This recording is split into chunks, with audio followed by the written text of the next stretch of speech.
Science इन ॲक्शनद्वारे विद्यार्थ्यांकरिता जनजागृती मोहीम डाबरच्या सहकार्याने ठाण्यातील सरस्वती विद्यालयात पार पडला कार्यक्रम।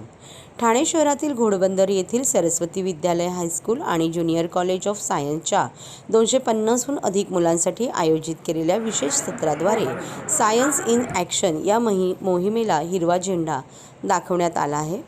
यावेळी सरस्वती विद्यालयाच्या प्राचार्या श्रीमती बल्लाळ मॅडम, डाबरचे कॉर्पोरेट कम्युनिकेशन प्रमुख दिनेश कुमार, डाबर इंडियाचे विपणन प्रमुख राकेश तहलियानी, डॉक्टर किसन दांगट, सचिन पाटील आदी उपस्थित होते। डाबर इंडिया लिमिटेड या भारतातील आघाडीच्या विज्ञान आधारित आयुर्वेद कंपनीने आयुर्वेदाच्या फायद्यांप्रती जागरूक करण्यासाठी सायन्स इन ॲक्शन ही जनजागृती मोहीम सुरू केली आहे। मोहिमेचा शुभारंभ करताना डाबर इंडियाचे विपणन प्रमुख राकेश तहलियानी म्हणाले, आजच्या काळात प्रत्येकजण त्यांच्या आरोग्याचे महत्त्व समजून घेत आहे। हे लक्षात घेऊन डाबरला विज्ञानावर आधारित माहिती देऊन परंपरा आणि आधुनिकता यांच्यातील दरी कमी करायची आहे। सायन्स इन ॲक्शन या मोहिमेद्वारे आयुर्वेदाशी संबंधित मिथक दूर करून लोकांना योग्य माहिती पुरवायची आहे, जेणेकरून त्यांना आयुर्वेदाचे फायदे समजतील आणि निरोगी आणि आनंदी जीवन जगण्याचा सर्वात सोपा मार्ग म्हणजे त्याचा वापर करणे, त्यांच्या दैनंदिन जीवनात च्यवनप्राश सेवन करणे। सायन्स इन ॲक्शन ही मोहीम विविध माध्यमांद्वारे व्यापक स्वरूपात लोकांपर्यंत पोहोचवली जाईल, जिथे त्यांना मनोरंजन व्हिडिओद्वारे आयुर्वेदाच्या तत्वांची माहिती दिली जाईल। नमस्कार, मेरा नाम दिनेश कुमार, मैं manager corporate communication Dabur India limited से। आज हम यहाँ थाने में आए हुए हैं सरस्वती विद्यालय में। हमने यहाँ पे एक कैंपेन लॉन्च किया है, साइंस इन एक्शन कैंपेन, जिसमें हम लोग 22 शहरों में जा रहे हैं। भारत के विभिन्न राज्यों में जाके हम लोगों को जागरूक कर रहे हैं। हम लोग आयुर्वेद तो कहते हैं, लेकिन जो भी आयुर्वेद के बारे में कुछ जानना चाहता है या कोई अगर प्रोडक्ट खाता है, जैसे हमारा डाबर च्यवनप्राश आयुर्वेद में एक बहुत बड़ा नाम है, तो आप अगर एज ए कंज्यूमर उस आयुर्वेद को अगर च्यवनप्राश को खाते हो तो आपको ये पता होना चाहिए कि उसके पीछे का साइंस क्या है। सिर्फ आयुर्वेद बोलने से वो आयुर्वेदिक प्रोडक्ट नहीं हो जाता। तो ये एक ऐसा कैंपेन हमने लॉन्च किया है जिससे आयुर्वेद को हम लोग आगे प्रमोट करना चाहते हैं। तो इसी के अंतर्गत हमने आज यहाँ पे बच्चों का भी एक हमने कैंपेन किया। बच्चों को भी हम आयुर्वेद के बारे में जानकारी देना चाहेंगे, क्योंकि यही बच्चे हैं जो आगे जाके अपनी पीढ़ी को भी आगे बताएंगे कि आयुर्वेद हमारी भारत की वो है संस्कृति है, उसको कैसे वो रखा जाए। तो यही आज हमने यहाँ पे कैंपेन किया। तकरीबन 250 बच्चों के साथ हमने ये कैंपेन किया। एक डॉक्टर साहब को लेके डॉक्टर साहब ने जानकारी दी बच्चों को साइंस ऑफ आयुर्वेदा के बारे में, हमारे च्यवनप्राश के बारे में। च्यवनप्राश इसलिए क्योंकि देखो मौसम भी चेंज हो रहा है। जब मौसम बदलता है तो आपको सबको पता है कि हम सबकी इम्यूनिटी थोड़ी सी कम हो जाती है, खासकर बच्चों की, क्योंकि बच्चे इस टाइम ग्रोइंग एज में होते हैं। तो बच्चों को उसकी जानकारी होनी चाहिए कि क्यों हमारी इम्यूनिटी कम होती है और कैसे हमारी इम्यूनिटी बढ़ा सकते हैं। तो च्यवनप्राश एक ऐसी चीज़ है जो आयुर्वेद में सबसे पुरानी 5000 साल पुरानी चीज़ है। तो आज हमने बच्चों को च्यवनप्राश भी बांटा और उसके फ़ायदे भी बताए। च्यवनप्राश ये आपका खुद का प्रोडक्ट रहेगा या फिर बना के घर का बनाना कैसा है? मैडम, अगर आप डाबर जानते हैं तो मेरे ख्याल से डाबर जैसे ही लोग बोलते हैं तो डाबर च्यवनप्राश आता है। हम 140 साल पुरानी कंपनी है, भारत की सबसे पुरानी आयुर्वेदिक और सबसे बड़ी कंपनी है।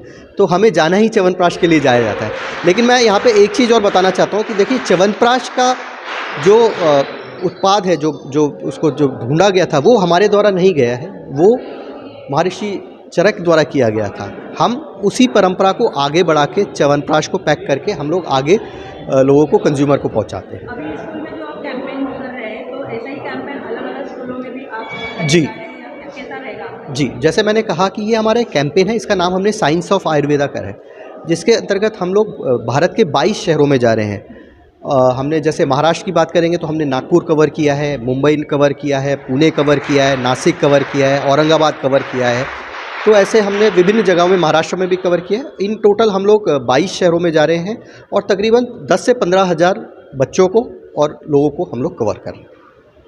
आगे की कैसी यानी क्या टारगेट लेके आप लोग चल रहे हैं, किस तरह से ये प्लान क्यों ये संकल्पना क्यों ऐसे? देखिए, मैंने जैसे आपको बताया कि हम डाबर जैसे इस भारत की सबसे पुरानी और सबसे बड़ी आयुर्वेदिक कंपनी है, तो ये हमारा एक पीड़ा भी पड़ जाता है कि हमें आयुर्वेद को आगे प्रमोट करना है।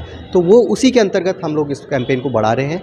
और ये कैंपेन हमारा निरंतर चलता रहता है। जैसे पहले हमारा दूसरा एक प्रोडक्ट है डाबर वीटा, उसमें भी हमने लोगों को, बच्चों को जागरूक किया। अब च्यवनप्राश के माध्यम से हम लोग जागरूक कर रहे हैं। तो हमारे अलग अलग कैंपेन आते रहते हैं अलग अलग प्रोडक्ट्स के साथ, लेकिन लक्ष्य एक ही है, आयुर्वेद को जितने घरों तक पहुंचाया जाए उतना। इस कैंपेन के द्वारा जिस तरह आप स्कूलों में जन जागृति कर रहे हैं, ऐसे ही चैनल के माध्यम से आप क्या बताएंगे? मैं आपके चैनल के माध्यम से यही बताना चाहूँगा। देखिए, हमारे भारत की एक संस्कृति है। भारत की संस्कृति में आयुर्वेद एक ऐसी चीज़ है जो हमारे ऋषि मुनियों द्वारा हमें दिया गया एक प्रसाद है। हमें आयुर्वेद को प्रमोट करना है। हमारे ऋषि मुनियों ने जो हमें प्रसाद दिया है उसके माध्यम से हमें आगे बढ़ना चाहिए। हम जीवन में और ज़्यादा सफल रहेंगे, संतुष्ट रहेंगे और हेल्दी रहेंगे। नमस्कार, मी सरस्वती विद्यालय घोडबंदरची प्रिन्सिपल आहे, मिसेस मंजुषा बल्लाळ। आम्ही आमच्या शाळेत कायमच बघत असतो की मुलांना जे काही चांगलं मिळेल ते आम्ही मुद्दाम देत असतो। तर ह्या ठिकाणी डाबरचे लोक आलेले आहेत आणि त्यांनी व्यवस्थित मुलांनी इम्युनिटीसाठी काय मेहनत घ्यायला पाहिजे ते व्यवस्थित समजावून सांगितलेलं आहे।